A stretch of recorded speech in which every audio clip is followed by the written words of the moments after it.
Shukrani za dhati kwa Mheshimiwa Kachoma kwa upendo wake wa dhati kwa wananchi wa manispaa Sumbawanga. Amejitolea kwa dhati.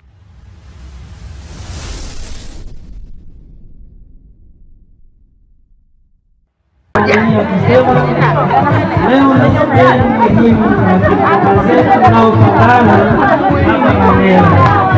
Kama nilivyosema, Mheshimiwa Kachoma aliamua kutoa kiasi cha shilingi 200,000 kwa maana mpate chakula mle pamoja na yeye, ingawa yuko mbali tunamwakilisha.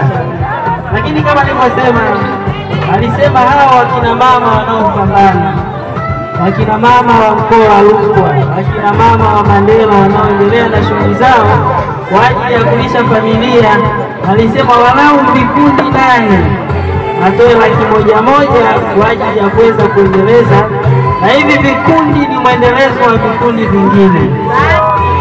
Amesema yupo tayari kuendelea kuvilea hivyo vikundi, kuhakikisha kina mama tunafanikiwa, kuhakikisha mnaendelea kulea familia kupitia hivyo vikundi.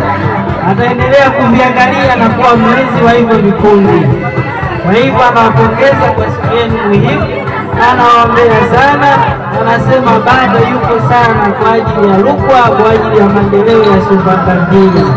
Lakini pia kipekee nipo na dada yangu mpendwa Dr. Lucy, dada mchapakazi, anapiga kazi, ni mzalendo, lakini pia yuko pale hospitali ya mkoa, pia naye amekuja kuwashika mkono na kuendelea kuwaombea endelee kupambana.